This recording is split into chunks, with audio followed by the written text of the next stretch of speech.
When one thinks about the one person who should personify the people in any community, whether they be the model family, the recent grad starting out on their own, the empty nester imagining life in the next phase, or an investor looking to set up shop in the perfect community, one has to imagine the mayor as the figurehead with his finger on the pulse of what is and what is yet to come. We're pleased to have His Worship Mayor Jeff Lehman with us on the program to give us some insight into both the economic climate in Barrie, as well as to discuss some of the pressures that the city of Barrie, as well as the residents of Barrie, are facing. So Mayor Lehman, thank you very much for joining us. Welcome. Thank you. Thanks for having me on. Let me set the tone, if you will. We've just arguably just witnessed an unprecedented cycle in the market activity. Industry experts and financial institutions alike are having to amend their policies because nobody can precisely peg the market using normal models for valuation. Senior levels of government are artificially manipulating the natural will of the marketplace. And first-time homebuyers and existing homeowners alike are having, no clue of what to expect on how to qualify to buy or even stay in their own homes because the rules just keep on changing. Yeah. So let's start there. Well, I remember during the financial crisis, somebody said trying to put a value on real estate today is like trying to value a house while the kitchen's on fire. And it really felt like that in the earlier part of this year. I mean, we were hearing these incredible stories about bidding wars and homes being sold the night they were listed for $100,000 over asking. And for Barrie, which has traditionally had much more of an entry-level market and perhaps more price stability, these were sort of new things. I don't think we'd ever seen a market like this. I think what's emerged now as that started to cool off a little bit, though, is a new normal. And I really think we're at a new normal now, which the equation has fundamentally changed. Entry-level housing, single detached housing is not affordable for your average middle-class family anymore in Barrie. Mm-hmm. And that's causing some really interesting changes in our community, but boy, it is challenging indeed. If you are a young couple today trying to buy your first house or a young single person trying to buy their first house, it is really challenging. Things are different. Things changed. So we've had the question, everybody's heard it, rent or buy. What's a young graduate to do? What's the young married couple to do? Are they living in their home longer? What do you see on the horizon for Barrie? Well, the demand for rental is very strong. I think one of the interesting things is there was a sort of assumption, I think, that empty nesters would sell their home and move into a condo. And while that still happens, that choice still happens, many are seeking to skip the step where they continue to own and just go straight to rent, because then, no more common fees, very little risk associated with being a renter. And you've got this huge chunk of equity, presumably from selling a house, that allows you to do fun things in your empty nester years. I think for the person looking for their first home, that's really about lifestyle, right? I mean, people make choices about where they live and how they run their home based on the way they live. And for people who aren't home a lot, who live a lot of their life out in the city or out on the road or otherwise, I'm hearing more choosing rental. Yeah. But I think it's part of the Canadian dream. Home ownership is still part of the Canadian dream.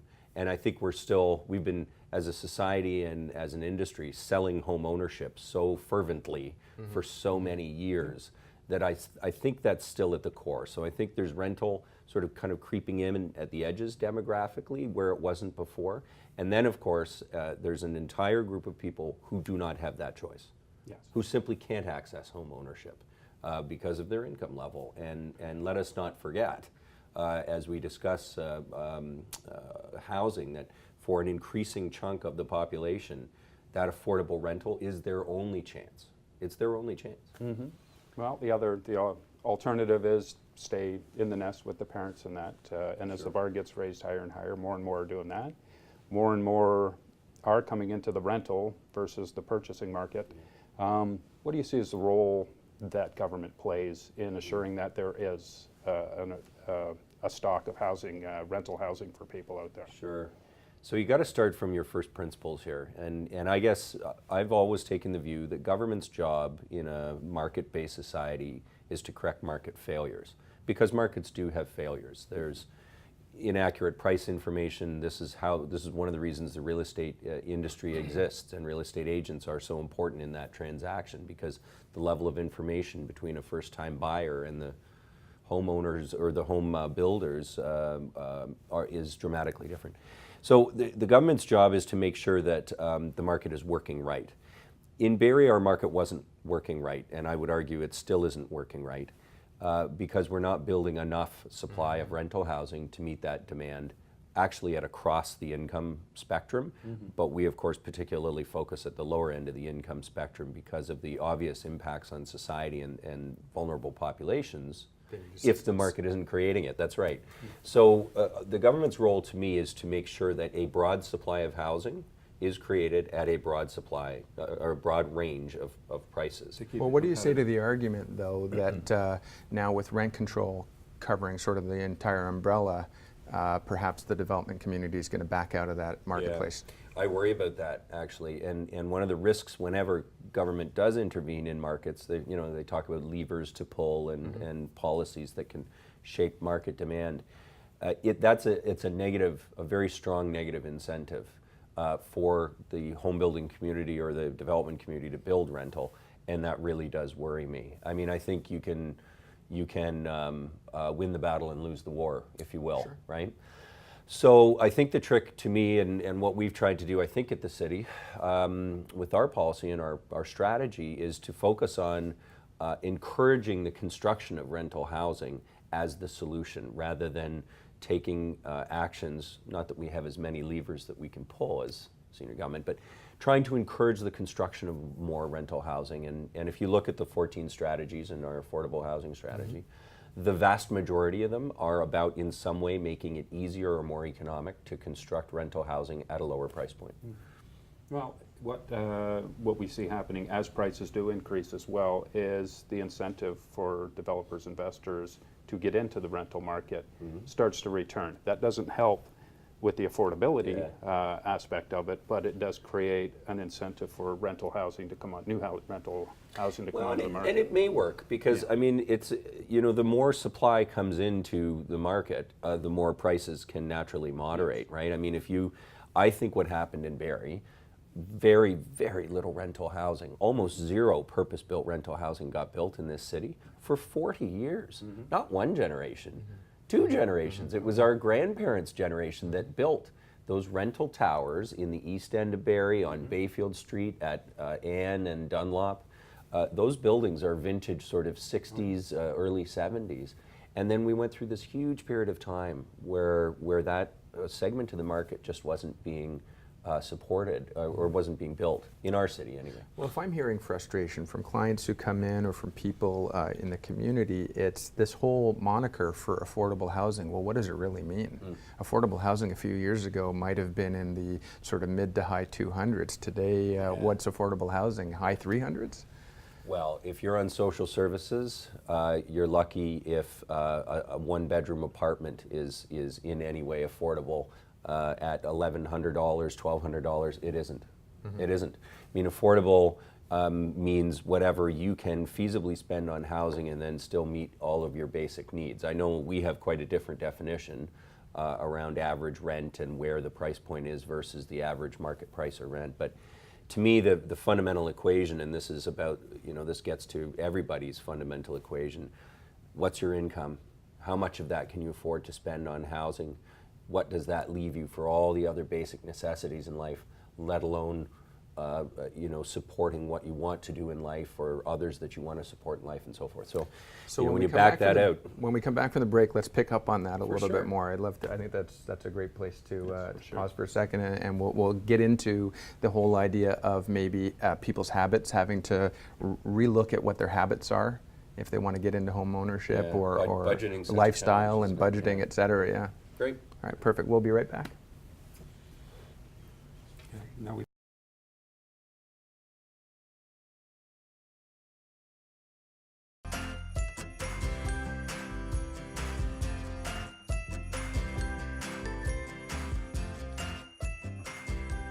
We're back, and we're here with Barrie Mayor Jeff Lehman, and we're talking about housing, and most specifically in the first segment here about affordability.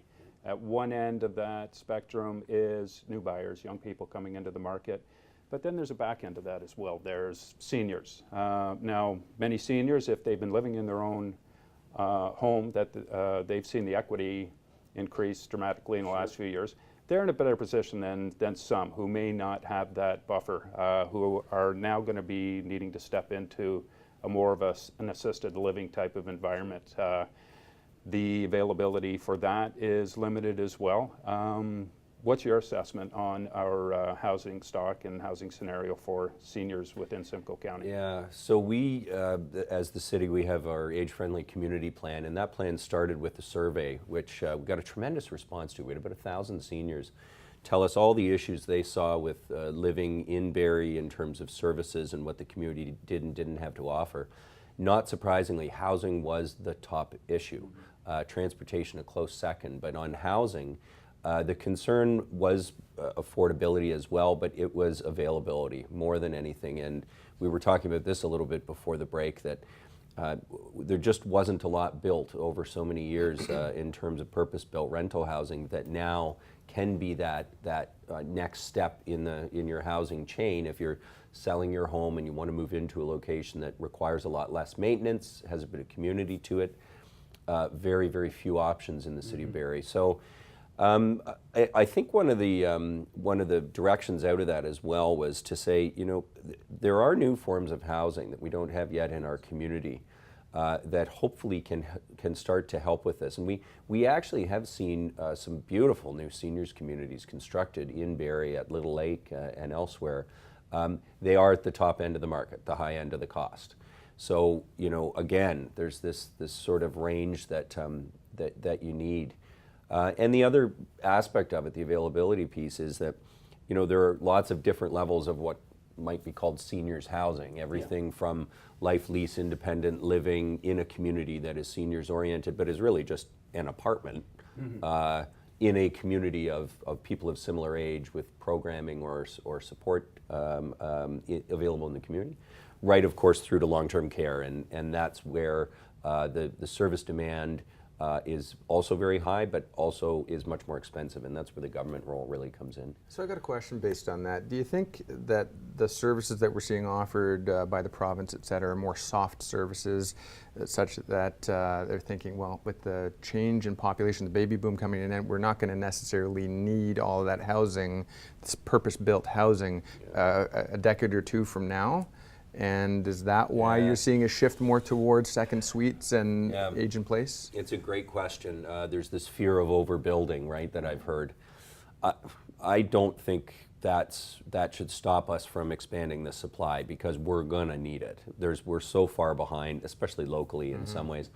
I do think there's some really interesting organizations out there. St. Elizabeth's Health, who have a huge presence in Barrie, they have a very dynamic CEO, Shirley Sharkey, who's looking at how an organization like theirs, who are, you know, I think the largest PSW not-for-profit in Canada, can deliver more aging in place services through partnerships that will allow seniors to stay in the home that they want to stay in and that they've spent their life paying for and is paid off.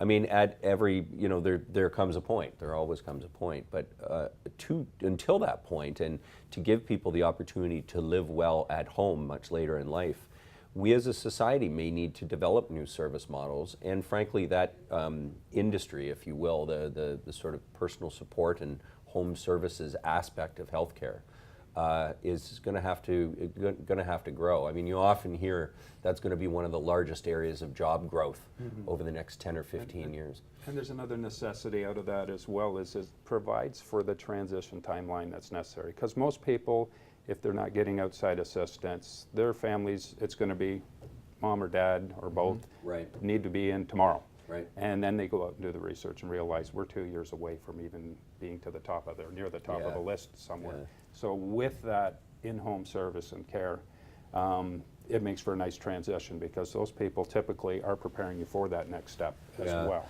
So. Keeping that affordable is also a challenge relative to people's budgets, but you know, I think they're really interesting models out there. There's technology now that can help. One of the things that the city actually needs to do, I think, a little bit more on is to engage ourselves with partners in the community that are delivering this service and start to say, you know, how can we help in-home services get expanded? There are tremendous volunteer efforts out there, like Meals on Wheels. Just amazing organizations with wonderful people But you know, we've started to see this expand now even into other core services like community paramedicine, where our paramedics, when they are in their slower times, not quite as busy, will actually make scheduled stops to see seniors who have health issues, just to make sure that the routine stuff they're getting some support with. And that's actually showing a really great broader benefit, which is a reduction in 911 calls. Yeah. So if government can act like that, if we can be a little entrepreneurial or intrapreneurial and say, how do we support keeping people in their homes longer so that we don't have to build quite as much, there's probably an overall net benefit there, or business case, but much more importantly, that's what people want. So how does the city communicate that message out to the residents? For somebody who thinks maybe that they built a lifestyle, they had a job that supported, or a business that supported a lifestyle through the 80s and 90s, but certainly into the 2000s, have we seen an unpredictable bump in costs of home ownership and living? Does a certain percentage of the population feel that they have to maybe consider moving elsewhere? And how do we counter that argument locally that says, however, if you stay, we've got all these services that will, a cost benefit, that there'll be a far more beneficial to you staying? Fair question. You know, I was at a diner during the midst of the crazy market earlier this year, having lunch with someone, and a guy came up to me and he said, "I want to talk to you." Usually there's a complaint coming. Code. He said, "I bought my house in the early 80s. I just sold it for $80,000 over asking. I'm moving to Washego. I won the lottery. Thank you." And he, it was amazing kind of thing. He was about 60, and he was moving out and buying a little more property with where he was going to. But he's trading Barrie for Washego and getting the arbitrage, I guess, on that. Yeah. I think that, I've heard people make that choice. I know people who've made that choice in the current market. I think the flip side of it is just what you described, Arif, which is that expectations around being able to buy the home on a 40-foot lot when you're right out of school or on your first salary, it better be a really good salary, because I think that expectation, which drove our market from the 60s through to maybe 5 years ago, is not really realistic anymore. And even with people becoming more leveraged and taking on more debt, we're watching the rate climate now. Finally, maybe this is the interest rate rise that we've been told has been coming for years. Feels like it might be here now. That's also going to dampen some of it. So people are going to have to, I think, adjust their expectations a little bit.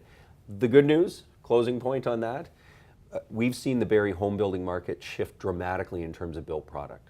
So for the people who want an entry-level product ownership, there's townhomes out there now, they're stacked, there's condos popping up all over the place in great locations with a lot of great features, which are options that didn't exist 5 years ago. And I think the city played some part in that by opening up in some ways our planning regime. Yeah. If I might add, sorry, just... Perfect. We're going to hold that thought. We're going to go to a break and we're going to come back and wrap that up. We could talk about this for a long time. It's like you've done this once before. You gave us a natural segue into our next section, so you'll pick that up right when we come back. Excellent.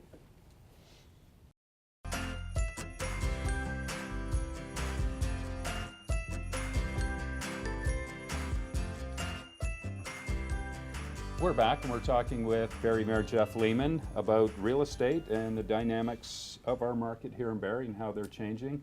One thing that's changed, and it's not so much supply and demand that's caused this, is we've just hit a point where we've basically run out of vacant land. If you go back 20, 30 years, there was acres and acres ready for subdivision development. Now we're down to, lots here, lots there.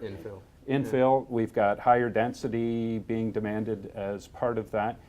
How would you balance that out between the market dictating the type and style of homes that are built, whether they're multi-residential, townhouses, or detached homes? Is that more coming from the developer, or is that influenced by government? Yeah, well, it is predictably a mixture of both. I mean, obviously planning policy plays a major role in it. But if there isn't money to be made building a particular built form, it's not going to get built, right? It's an industry, which means people need to want it, and it needs to be economic to construct it.